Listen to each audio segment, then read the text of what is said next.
question. So I am a former pharmacist turned pretty staunch anti-pharmacist at this point. I Hmm. like to say now that the only pills that I really am interested in dispensing are the red ones. And I want to I shove love them in that. everyone's mouth. I think we need to OD on them, honestly, at this I point. love that. Um, and so now I work with food as medicine. That was my career shift, and I feel much better ethically and morally about working with food as medicine. I think it is much more powerful. I think obviously its intentions are pure, which I cannot say Yes. about anything that the pharmaceutical industry does.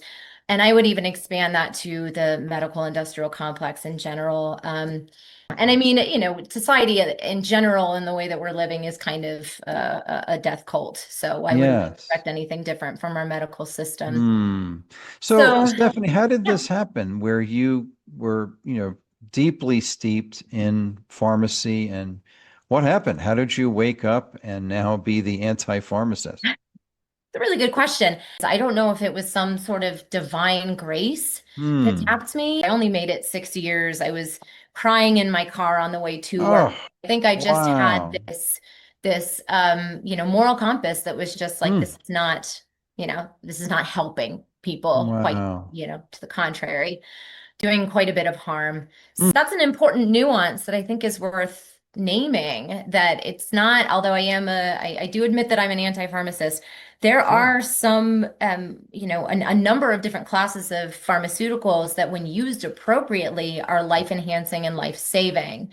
And Right. so I'm not anti-pain meds. I mean, if you have a bone fracture, Right. it's Right. better for your body to not be in that acute Yeah. state of stress because of Right. the pain. But the Hmm. issue is when they're given out like candy and indiscriminately, which is exactly Right. what happened Right. with Okay. the opioid epidemic. It was, the Hmm. Sackler family did quite well, Hmm. but the American people, of course, did not. So, yeah, it's about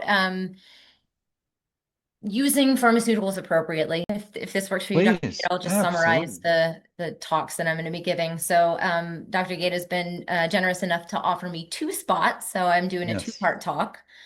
So the first one is about this myth of modern medicine, so exploring how our healthcare system was intentionally engineered to function the Hmm. way that it does. I don't like to say that our healthcare system dysfunctions because it really functions as designed. Oh, good point. It's not that it's broken, it's that this was what it was supposed to look like all along, the way Wow. it was conceptualized.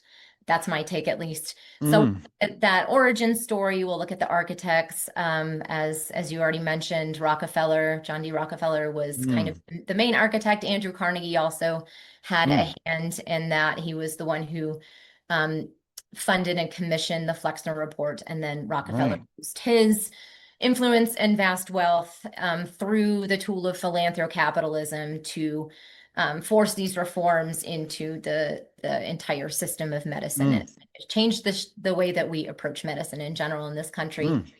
Mm. Then I so the second talk that I'll be giving is kind of moving from the shadow of the past into the light of new possibilities. And the title of that talk will be Materialist Medicine to Quantum Possibilities. And we'll Mm. explore alternative narratives that are coming to us from frontier sciences that are challenging these materialist paradigms.